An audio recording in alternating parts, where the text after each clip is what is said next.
Okay, this is going to be a bit of an awkward view here. Try not to knock the camera over, but good idea to put on some gloves when you're working with this stuff.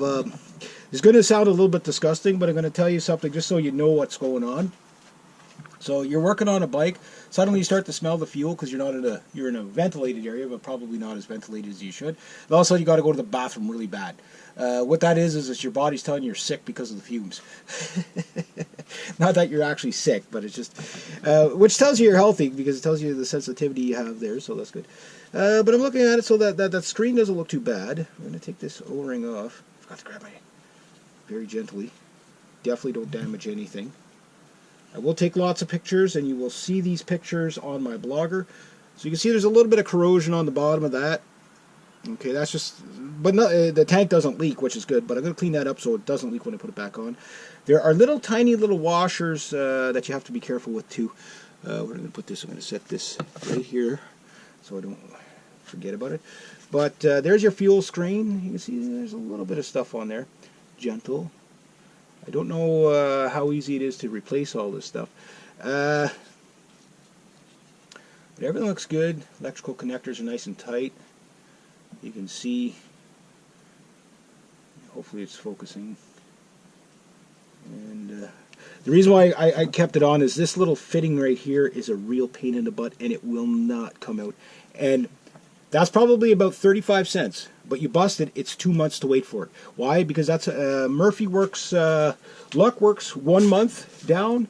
Murphy works 2 months down. So you're looking at 3 months. So to end your season on a 30-cent thing. So I've tried to get that off. So I can't do it. So I'm not gonna mess with it. Now here I'll show you. These are your. I believe this would be your return. I guess. I'm assuming. Where does that go to? It goes to right there. So that's some sort of a breather right there. Or return. No, that'd be your return, I would imagine. And then the red would obviously be your send. So you can see you got like little spring-loaded catches right here on both of them. Hopefully you can get it. Again, go to the blogger, my blogger site to see the pictures in good detail. And these are the hoses right here. Now they just go in. They got a little O-ring on them. Be very careful putting them in with the O-ring. Because there'll be a little bit of fuel in there. That's the return, and they're color coded, so they look good too. Nice looking. But just be very careful with those little O-rings on there. Hopefully you guys can see them. Again, you can see this one. That one should be in the camera's frame. There's a little O-ring on there. Be very gentle with it. Try not to get anything. Good idea to cover those up with a plastic bag or something while you're working on it. So I'm just going to have to work around this thing. I'm going to clean this up. So this is mission 1. Mission 2 is going to be the IACV valve, cleaning that up. And then mission 3 is going to probably be the injectors. And I'll leave the spark plugs for last because the spark plugs are the easiest thing.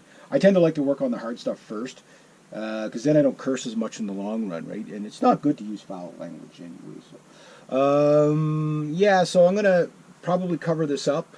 Well, I'll clean it up. I'll cover it up with a bag or something like that just so no more dirt gets in it. But everything looks good in there, and there doesn't seem to be the oh, what's this? Oh, there's a hole right there. Ah, so that means my fuel strainer probably isn't working as well as it should. Ah, this is why you take things apart, people. I don't know if you guys can see it. Right where my finger is, probably can't see it, but there's a hole there. I'll have the pictures, and I'll show you. So... good to know. Bad news is that means that filter's not doing its job, so that means crap has went into the engine. Kind of not much you can do about that until you replace it. So I'll have to call up Triumph, say, Triumph, I need a new thingamajig, the pumpy thingy, filtery thingy. That's the technical term. You can use part numbers and reference numbers and whatever it says in the manual, but they'll know what you're talking about. You know that you just say, that thing on the pumpy thingy? And they'll say, yeah. I said, it's not straining thingy, and crap's getting into my engine. Oh yeah, you need to change that filter, that diaphragm filter. Okay, yeah, whatever it is. Okay, so that's phase 1. I will go get my. I don't know. I guess I'll just use a little bit of corrosion on that ring there, so I'll just use my maybe like a rag or something lint free, obviously. Maybe paper towels will do the job. I'll clean it up, cover it up, and then just do other little inspections here on the wires and everything.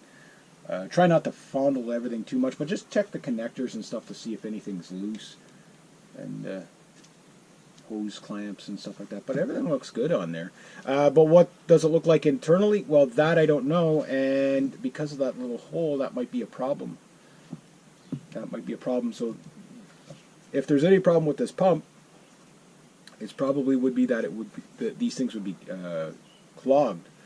And the only thing that would clog it is the fact the crap getting past the filter. However, I'm going to inspect the inside of my gas tank too. So when I do that, I'll get the rest of the gas out of the gas tank, and then I can show you, because I don't want to scratch the gas tank. It really, you always have to mess something up, eh?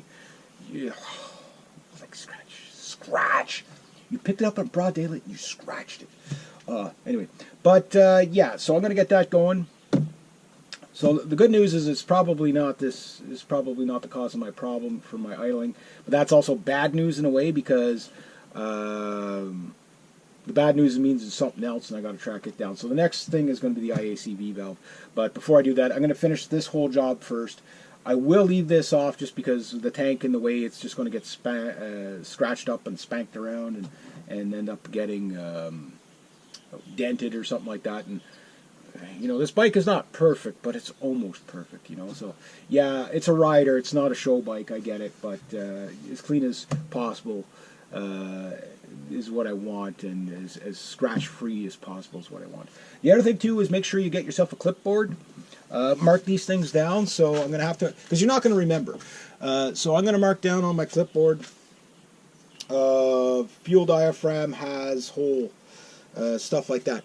It's just you make a running list, and I know I've said it a few times. It takes a while to get to know a bike. Well, this is how you get to know a bike. One last thing I'll say before I end this video is, if you followed the channel, you've seen the green flames on this bike. What do you think of the idea of this frame, you know, as a project, not this year, next year maybe, painting it like fluorescent greenish kind of color. Think like Kawasaki, but more to match the frame. Two reasons for doing it. Number one, just for the aesthetics, so it's something a little more lively looking than the silver, and also too, it's more visible to the oncoming traffic. Yeah, so the frame and the swing arm, I just, when I took it apart, I was like, that would be kind of cool to paint this up. It's like, oh, I'm in project mode. There you go.